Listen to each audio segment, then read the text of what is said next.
राम राम मित्रों, मेरा नाम है भरत गहलोत और आप देख रहे हैं आपका favourite YouTube channel all India potato farmers. किसान भाइयों, आज 23 मार्च 2024 शनिवार। किसान भाइयों, आज इस वीडियो में बात करेंगे गुजरात से जो आलू मंडी है वहाँ से आलू के भाव के बारे में, और अभी गुजरात के लाडोल और बीजापुर इलाके में अभी राशन वाला आलू कितना बचा है और वहाँ पे क्या रेट आलू की बिक्री हो रही है, उसके बारे में भी बात करेंगे। और साथ साथ में बात करेंगे कि अभी गुजरात के अलग अलग डिस्ट्रिक्ट में आलू का जो भंडारण हुआ है और कई जिलों में अभी चालू है, वहाँ क्या पोजीशन है उसके बारे में भी विस्तृत में चर्चा करेंगे।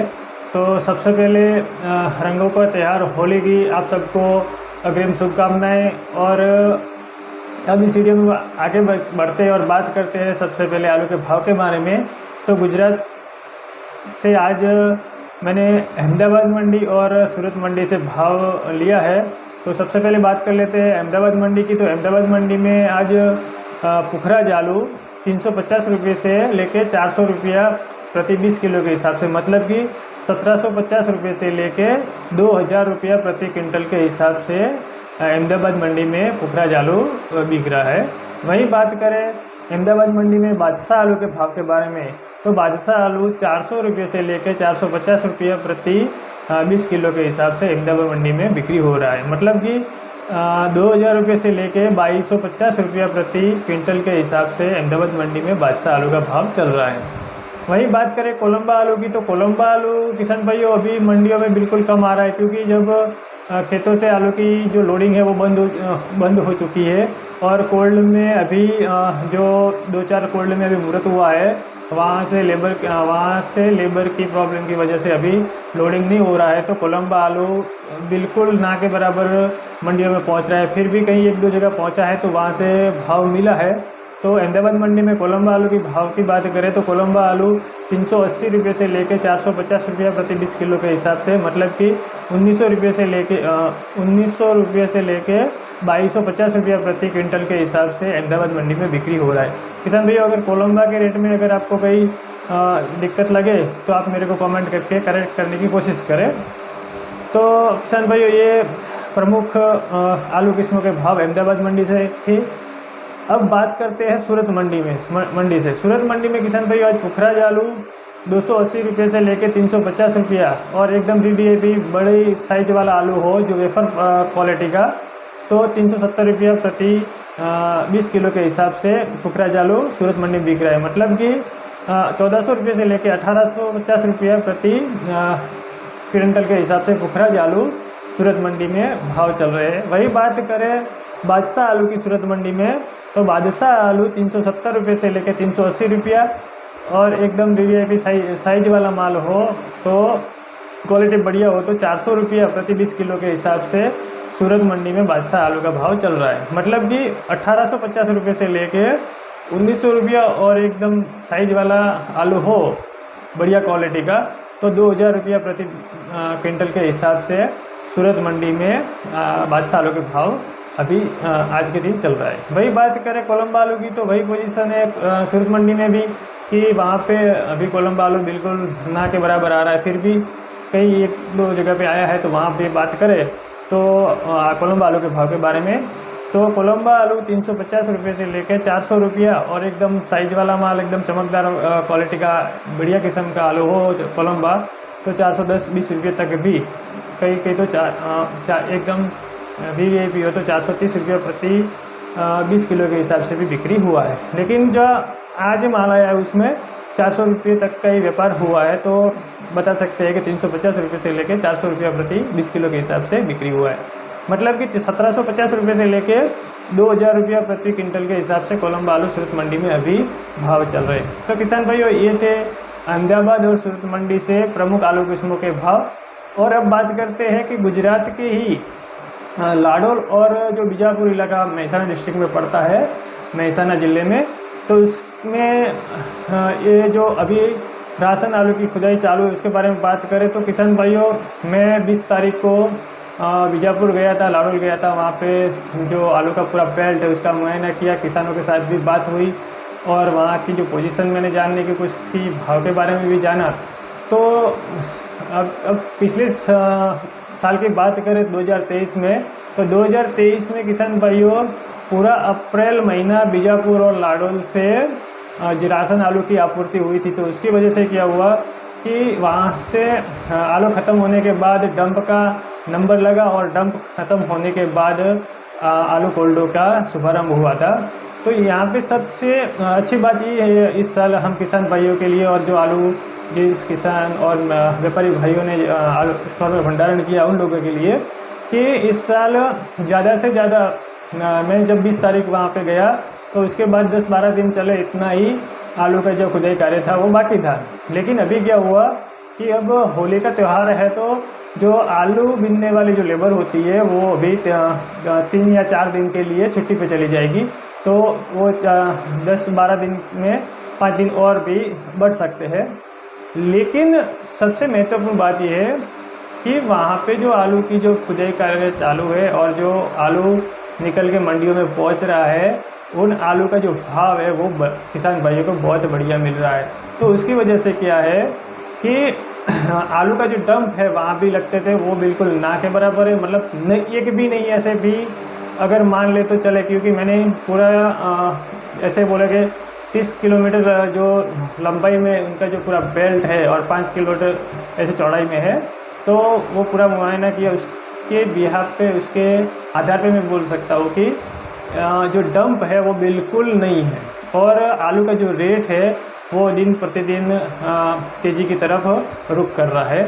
तो ऐसा मेरे को आज ही फ़ोन पे किसान भाइयों ने बताया कि भरत भाई जो आप मिल के गए थे, देख के गए थे आलू, वो तो इसका आज रेट जो पुखराज पहले 250 रुपये से 270 रुपया था, वो आज 300 से भी क्रॉस कर रहा है। तो ये हम किसान भाइयों के लिए बहुत खुश होने वाली बात है। और अब बात करते हैं कि जो गुजरात में काफ़ी किसान भाई मेरे को कमेंट करके बाद में बोले वीडियो में कि भरत भाई आप बोल रहे थे कि गुजरात में आलू का खुदाई कार्य चालू है, तो आपने बीजापुर और लाडोल का वीडियो डाला, तो ये कैसे हो गया?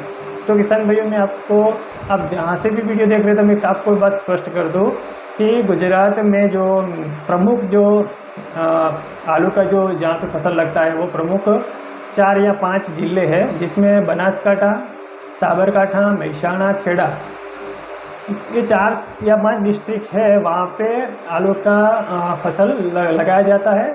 और जो मैं बात करता हूँ जैसे बनासकांठा डिसा की, तो बनासकांठा डिसा में सबसे पहले आलू का जो खुदाई का जो कार्य है, आलू भंडारण का जो कार्य है, वो सबसे पहले ख़त्म हो जाता है। उसके बाद बीजापुर का चलता है, साथ साथ में खेड़ा और मेहसाणा जिला और गांधीनगर जिला, मतलब कि देहगाम, साबरकांठा की तरफ भी काम चलता है। तो किसान भाइयों ये बात हमें ध्यान में रखनी पड़ेगी, इसकी वजह से क्या होगा कि हमें ये गलतफहमी पैदा ना हो। तो ये बात भी स्पष्ट हो गई। और अब बात करते हैं किसान भाइयों की जो बनासकांठा में और ऐसे माने तो पूरे गुजरात में जो कोल्डो में आलू का भंडारण हुआ है इस साल, उसके परसेंटेज के बारे में। तो किसान भाइयों इस साल पूरे गुजरात का अभी भंडारण का जो आंकड़ा है, जो बोलते हैं ना, उसकी जो पूरी डिटेल में जानकारी है वो अभी जुटाना का कार्य चालू है। लेकिन ज़्यादा कम बनासकांठा की डिस्ट्रिक्ट की बात करें तो बनासकांठा डिस्ट्रिक्ट में किसान भाइयों इस साल जो आलू भंडारण की जो पूरी कैपेसिटी है 3 करोड़ 50 लाख पैकेट की, उसके मुकाबले डिसा की बात करूँ तो इसमें राशन वाला आलू, CIPC वाला आलू और सीड का आलू कुल मिला के 85 to 87%, मतलब 85 से 87% आलू का भंडारण हुआ है। तो किसान भाइयों इसमें कोई घबराने की बात नहीं है, क्योंकि कल या परसों एक मैं वीडियो डालूंगा, उसमें आपको पूरे डिटेल में समझाऊंगा कि बनासकांठा में 85 से 87% या 90% भंडारण होने के बाद भी इस साल हमें किसान भाइयों को आलू के, राशन वाले आलू के अच्छे भाव मिलेंगे। इसका पूरा डिटेल में वीडियो आपको समझाऊंगा, तो कोई चिंता करने की ज़रूरत नहीं है। इसमें 3-4 महत्वपूर्ण कारण है, उसकी वजह से जो आलू का भंडारण ज़्यादा हुआ है। इसमें मैं सबसे पहले बात करूँ तो मोटे मोटे की बात कर लेता हूँ, क्योंकि वीडियो भी लंबा हो रहा तो आपको देखने में भी दिक्कत होती है। तो एक तो मेन कारण है कि जो प्रोसेसिंग रेटिंग द्वारा कॉन्ट्रैक्ट फार्मिंग करवाती है, वो कंपनियों ने इस साल सीड जो अपना बनासकांठा में काफ़ी मात्रा में रखा है, उसका पूरा डिटेल आपको उस टाइम दूंगा। साथ साथ में जिस कंपनियों ने पिछले साल इस तरफ बनासकांठा की तरफ या गुजरात में अपना काम स्टार्ट करना है, उन कंपनियों ने भी इस साल प्रोसेसिंग वाला आलू खरीद के किसानों से भी बनासकांठा के कोल्डों में भंडारण किया है। साथ साथ में किसान भाइयों, व्यापारियों ने पंजाब से भी आलू का सीड लाके अपने कोल्ड स्टोरेज में भंडारण किया है। और जिन किसान भाइयों ने इस साल कोलंबा या तो बादशाह हो गया, ख्याति हो गया, वो अच्छी क्वालिटी का जो बोलते हैं कि उन्होंने इस साल लगाया था, उसका लोकल सीड भी काफ़ी मात्रा में किसान भाइयों ने बनासकांठा के कोल्डों में अपने लिए अगले साल के लिए भंडारण किया है। तो उस 4-5 बिंदु की वजह से ये भंडारण का जो प्रतिशत है वो बढ़ा है। उसके पीछे का पूरा राज मैं आपको आने वाले वीडियो में बताऊंगा, तो वो वीडियो भी आप ज़रूर देखें।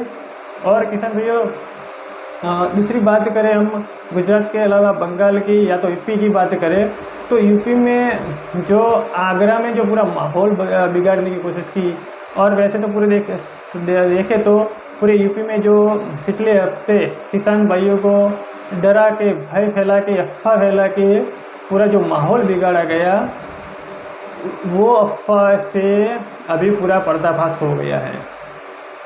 आज ही काफ़ी यूट्यूब चैनलों में आपने देखा होगा वीडियो में, और जो वहाँ से न्यूज़पेपर प्रकाशित होता है उसमें भी खबर छपी है कि जो शमशाबाद एरिया है, आगरा का जो एरिया है, वहाँ पे 90% कोल्डों में जो आलू का जो भंडारण है वो 100% नहीं हुआ है। मतलब कि किसी कोल्ड में 10% बाकी है, किसी में 20% बाकी है, किसी में 50% बाकी है। ऐसे कुल मिला के देखें तो अभी आगरा और शमशाबाद की बात करें तो 70 से 75% ही भंडारण अभी तक हुआ है। आगे जाके कितना होगा, कितना खुदाई कार्य बाकी है, वो तो किसान भाइयों अगर आप वहाँ से बिलोंग करते हैं तो आप कमेंट करके ज़रूर बताएं, और दूसरे किसान भाइयों को भी इसके ज़रिए जानकारी मिल जाएगी। तो ये बात है। तो जो सच है वो उसको ढंका जा सकता है, लेकिन उसको दबाया जा सकता है, लेकिन उसको ढका नहीं जा सकता। मतलब कि समय आने पर वो अपने आप प्रकाशित होकर बाहर आना ही आना है। ऐसा ही हुआ है बंगाल और गुजरात में, और साथ साथ में यूपी में भी, कि काफ़ी पंसारियों ने, कोल्ड मालिकों ने ये भय फैलाने की कोशिश की कि आलू बहुत ज़्यादा है, बहुत ज़्यादा है, हाउसफुल के बोर्ड लगाए, उसकी वजह से किसान भाई घबरा के सस्ते में आलू कोल्ड मालिक या भंसारी को दे दे तो उसको वो फ़ायदा हो जाए, भले ही ना किसानों का नुकसान हो, उनसे उनको कोई मतलब नहीं है। तो किसान भाइयों, इस साल 2024 में डरने वाली कोई बात नहीं है। आलू का जो भंडारण हुआ है वो काफ़ी आलू का जो भाव है अपने को अच्छे रेट मिले उसी प्रमाण में हुआ है। मतलब कि उसी रेशियो में हुआ है कि आने वाले समय में कोई किसान भाई को टेंशन लेने की ज़रूरत नहीं है, या तो उन भंसारी भाइयों को टेंशन लेने की ज़रूरत नहीं है जिन्होंने कोल्डों में आलू अपना भंडारण किया हुआ है। क्योंकि आज ही मेरे को गुजरात की सूरत मंडी से और अहमदाबाद मंडी से जब आलू के रेट के बारे में बात हो रही थी, तो दूसरे किसान व्यापारी भाइयों से जब क्रॉस चेकिंग के लिए मैंने फ़ोन किया तो उन्होंने बताया कि अब आलू जो मंडियों में आ रहा है वो बिल्कुल कम मात्रा में आ रहा है। मतलब कि आलू की जो आमदनी है वो बिल्कुल कम हो गई है। उसकी वजह से क्या होगा कि इस साल पूरे भारत में जो आलू का डंप लगा है वो पिछले साल से 10 या 20% ही लगा है। मतलब 60 से 70% कम लगा है। तो उसकी वजह से कोल्ड के मुहूर्त भी, चाहे वो गुजरात हो, चाहे वो एमपी हो, चाहे वो बंगाल हो या यूपी हो, वो जल्दी हो जाएगा। और अब अगर कोल्डों के गेट जल्दी खुल जाएंगे तो आलू की जो निकासी है वो भी सही तरीके से चलती रहेगी, और जब स्टॉक सही तरीके से निकलता जाएगा तो आलू के जो भाव है वो भी बहुत अच्छे मिलेंगे। ये बात स्पष्ट हो जाती है। और पहले जो बातें चलने लगी थी कि इस साल जो जिस व्यापारी भाई ने जो आलू स्टॉक किया है इतने ऊंचे भाव में खरीद के, या तो जिस किसान भाई ने इतने ऊंचे भाव होते हुए भी अपने माल को, अपने आलू को खेत में से नहीं बेचा और स्टॉक किया है, उनको घाटा उठाना पड़ेगा। तो वो जो डर था वो ख़त्म हो चुका है। अब लगता है कि होली के बाद तुरंत ही गुजरात में आलू के कोल्ड खुल जाएंगे और अच्छी तरीके से आलू की निकासी चालू हो जाएगी। और साथ साथ में एक बात ये भी है कि अगर मान लीजिए कि CIPC वाला आलू गुजरात में या तो भारत के किसी भी क्षेत्र में ज़्यादा है, तो ये मैं गुजरात के बनासकांठा से एक एग्जांपल देके आपको समझाऊंगा कि अगर आलू का जो CIPC वाले आलू का जो भंडारण ज़्यादा हुआ है, या तो अभी भी भंडारण होना बाकी है, मतलब खेतों में माल पड़ा है, तो कंपनियां अपने प्लांट के लिए कोल्ड से अभी माल नहीं उठाती। तो हमारे इस डिसा इलाके की बात करूँ, डिसा क्षेत्र की बात करूँ, तो यहाँ पे भी 5 से 7 कोल्ड से CIPC वाला आलू, चिप्स वाला आलू कंपनियों के अपने खुद के प्लांट में जाने लगा है। तो ये भी बहुत अच्छी बात है, क्योंकि यहाँ के किसानों को एक डर सता रहा था कि कहीं ना कहीं ये जो CIPC वाला आलू है, जो चिप्स में भी काम आता है और राशन में भी, सब्जियों में भी इस्तेमाल किया जा सकता है, तो कहीं ना वो कुछ समय के बाद मार्केट में बिक्री के लिए आ जाए। तो ये डर भी शायद अब ख़त्म हो चुका है। तो आने वाला समय अपने लिए बहुत बेहतर रहेगा, आलू किसानों के लिए भी बेहतर रहेगा। तो किसान भाइयों, इसी बात के साथ आपसे विदा लेता हूँ। आपका दिन शुभ रहे। जय जवान, जय किसान।